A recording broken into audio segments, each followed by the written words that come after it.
Que la grâce du Seigneur Jésus-Christ, l'amour de Dieu et la communion du Saint-Esprit soient donnés à vous tous. Amen.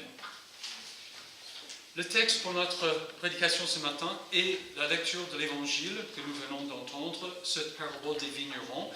Je voudrais lire juste le verset clé pour notre méditation.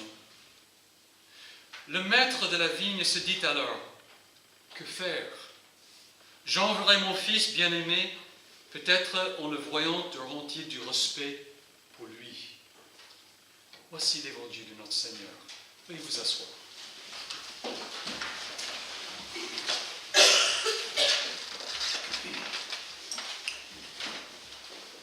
Dimanche dernier, nous avons lu la parabole du fils perdu et de son frère.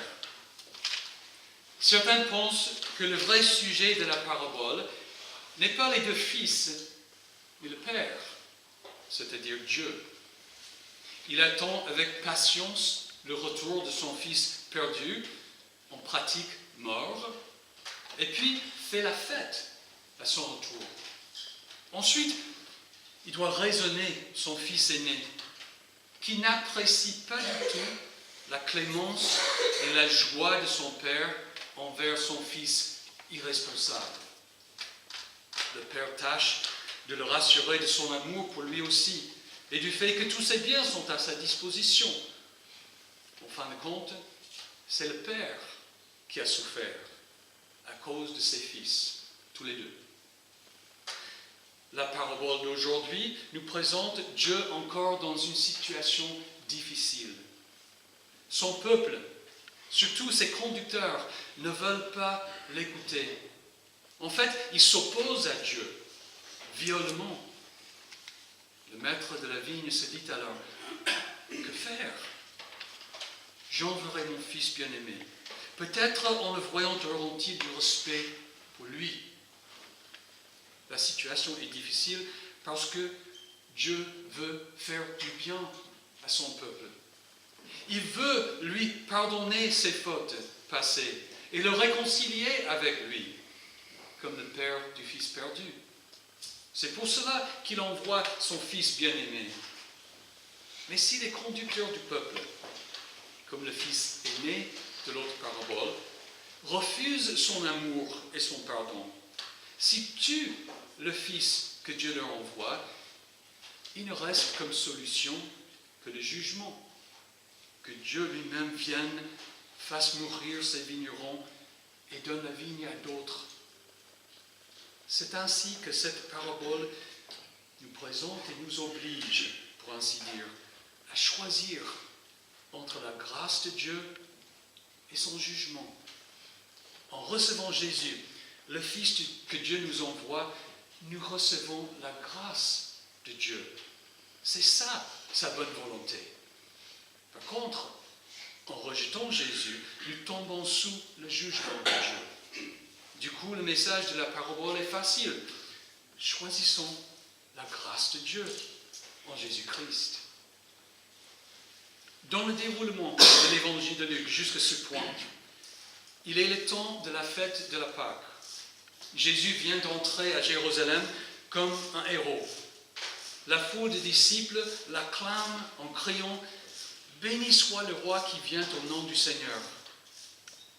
Mais en même temps, quelques pharisiens dirent à Jésus « Maître, reprends tes disciples ».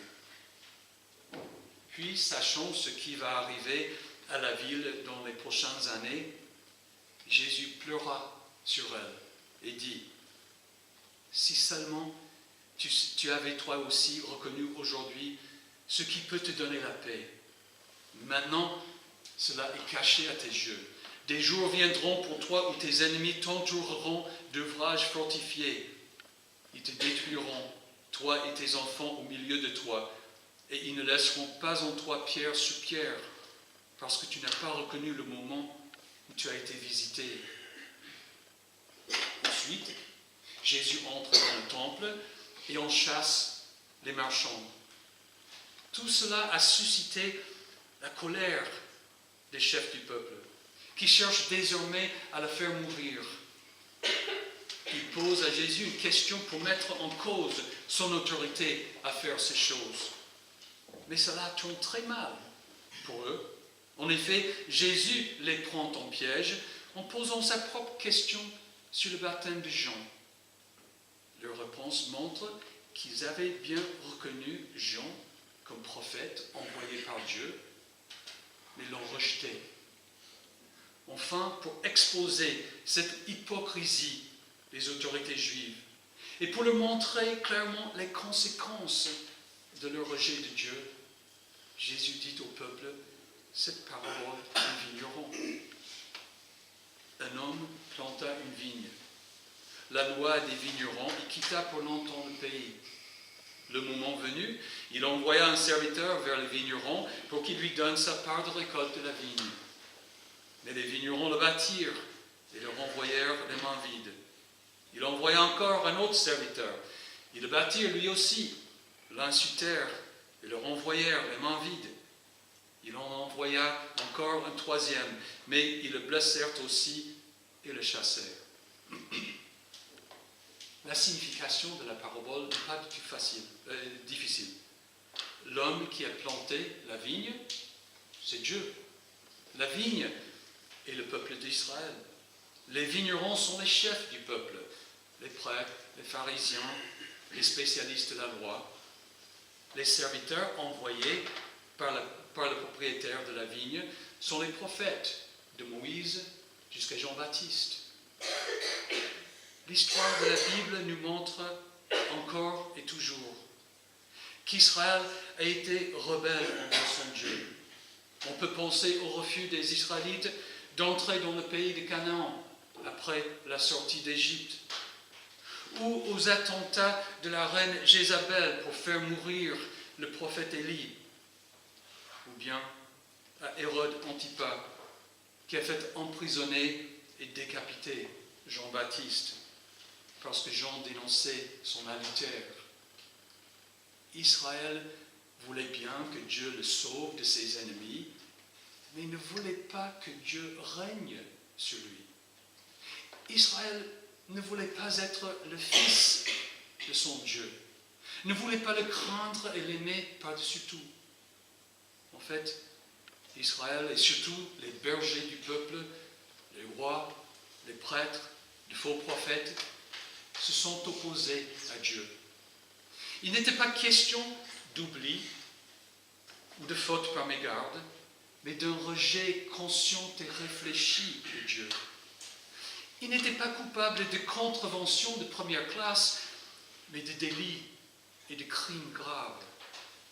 C'est pourquoi Jésus avait déjà leur dit, « Jérusalem, Jérusalem, toi qui tues les prophètes et qui lapides ceux qui te sont envoyés, combien de fois j'ai voulu rassembler tes enfants comme une poule rassemble sa couvée sous ses ailes, et vous ne l'avez pas voulu. » Face à de telles personnes, que peut-on faire? Dieu aime son peuple. Il ne veut pas le punir ou le détruire. Il veut avoir une relation père-fils avec l'homme qu'il a créé. C'est pour cela qu'il a envoyé les prophètes pour parler au peuple. Dieu est par sa propre nature plein d'amour et de patience. Par exemple, après qu'Israël ait fabriqué le veau d'or, alors que Moïse était sur le mont Sinaï pour recevoir les 10 commandements, au lieu de détruire le peuple, Dieu dit à Moïse, « L'Éternel est un Dieu de grâce et de compassion, lent à la colère, riche en bonté et en vérité. Il garde son amour jusqu'à 1000 générations. Il pardonne la faute, la révolte et le péché. Mais il ne traite pas le coupable en innocent. Et il punit la faute des pères sur les enfants et les petits-enfants jusqu'à la 3e et à la 4e génération. » Nous comprenons que Dieu est clément et nous pardonne nos péchés, mais il ne peut pas ignorer le mal que fait l'homme rebelle. C'est pourquoi la parabole continue. Le maître de la vigne se dit alors, que faire? J'enverrai mon fils bien-aimé. Peut-être en le voyant auront-ils du respect pour lui. Après des siècles de rejet, de persécution et même de meurtre de ses envoyés, les prophètes, Dieu veut essayer encore une fois de réconcilier son peuple avec lui. Il fait tout son possible et envoie son Fils. Le peuple doit le respecter, n'est-ce pas? Il doit y voir la preuve de l'amour de Dieu, n'est-ce pas? Mais quand les vignerons le virent, ils raisonnèrent entre eux et dirent, voilà l'héritier, tuons-le afin que l'héritage soit à nous.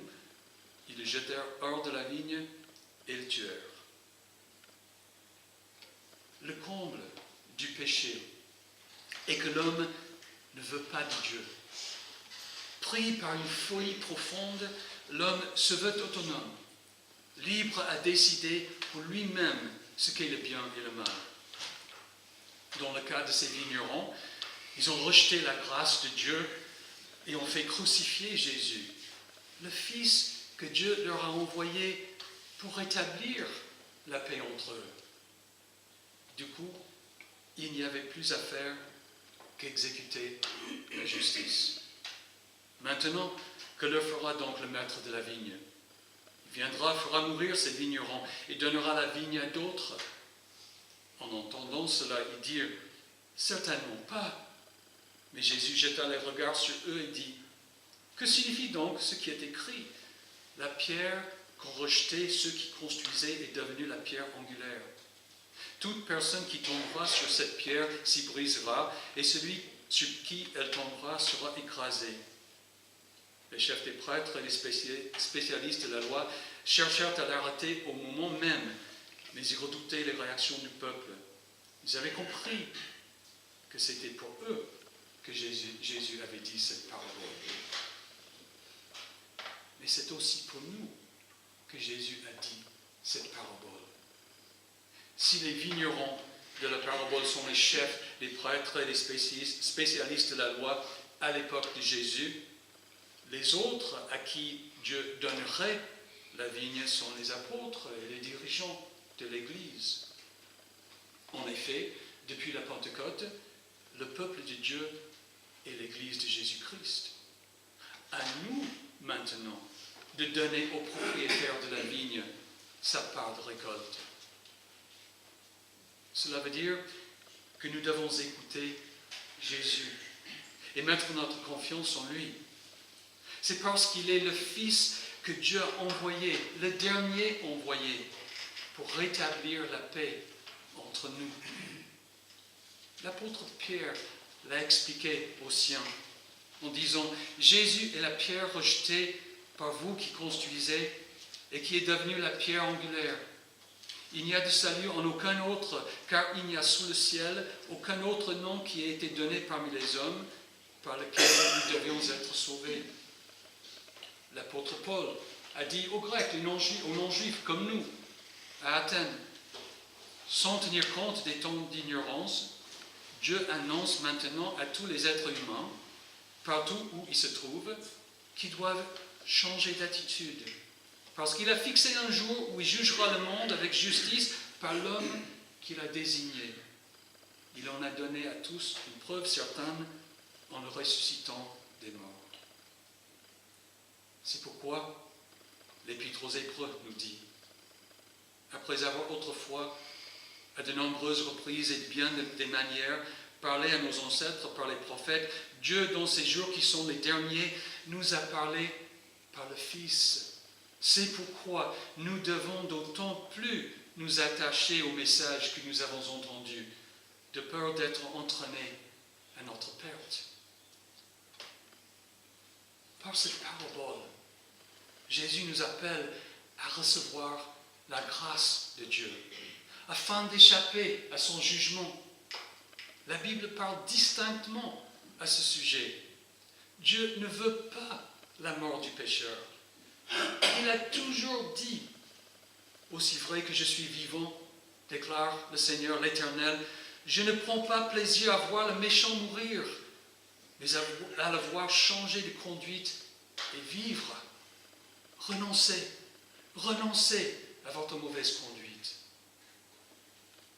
Nous sommes parvenus à la fin du temps de Carême. Dans peu de temps, nous observerons la crucifixion de Jésus-Christ pour payer nos péchés. Dieu nous exhorte donc de prendre au sérieux cette ultime preuve de son amour pour nous, de son désir de nous pardonner et de nous réconcilier avec lui. En effet, même sur la croix, Jésus a dit, « Père, pardonne-leur, car ils ne savent pas ce qu'ils font. » Pourtant, de bien des façons, nous sommes aussi rebelles que les vignerons de la parabole. Ce n'est pas que nous cherchons à tuer Jésus ou un apôtre, c'est plutôt notre négligence de Dieu. Nous l'honorons de la bouche et des lèvres, mais notre cœur est éloigné de lui. Nous négligeons facilement sa parole, la prière, la piété, la reconnaissance, nos offrandes. Si, par exemple, je ne peux pas trouver même 10 minutes ou 5 minutes dans la journée pour méditer la parole de Dieu et prier, mon cœur n'est-il pas éloigné de lui? Si mes offrandes ne sont que la monnaie qui me reste après m'être payé ce que je désire, n'est-ce pas que je n'honore Dieu que de mes lèvres? Ne faut-il pas joindre l'acte à la parole? Cette négligence revient à refuser à Dieu son identité de créateur et de père, son droit de nous diriger dans la vie, d'en établir les règles et les normes, et puis de nous bénir et de nous discipliner en conformité avec sa bonne volonté, sa justice. Le maître de la vigne se dit alors, que faire? J'enverrai mon fils bien-aimé, peut-être en le voyant au rentier du respect pour lui. Voilà ce que Dieu a fait pour que nous connaissions son amour et changeons d'attitude. En effet, comme l'apôtre Jean le dit, Dieu a tant aimé le monde qu'il a donné son Fils unique afin que quiconque croit en lui ne périsse pas, mais ait la vie éternelle. Dieu, en effet, n'a pas envoyé son Fils dans le monde pour juger le monde, mais pour que le monde soit sauvé par lui. Celui qui croit en lui n'est pas jugé, mais celui qui ne croit pas est déjà jugé, parce qu'il n'a pas cru au nom du Fils unique de Dieu. Vous voyez, le cœur, le centre, la finalité de la foi chrétienne n'est pas une crainte et une soumission servile à un Dieu capricieux, mais la liberté, la paix et la réconciliation avec le Dieu qui nous a aimés jusqu'à offrir son Fils unique en sacrifice pour nous. Croire en Jésus-Christ, être son disciple, c'est retrouver la relation parfaite avec notre Créateur qu'avaient Adam et Ève au commencement, avant leur rébellion. C'est nous accrocher à la grâce de Dieu. Et afin que vous et moi recevions cette grâce de Dieu, le maître de la vigne s'est dit, que faire? J'enverrai mon Fils bien-aimé. Choisissons donc la grâce, recevons Jésus à bras ouverts et suivons-le. Amen. Maintenant que la paix de Dieu qui dépasse tout ce que l'on peut comprendre, garde votre cœur et vos pensées en Jésus-Christ pour la vie éternelle. Amen.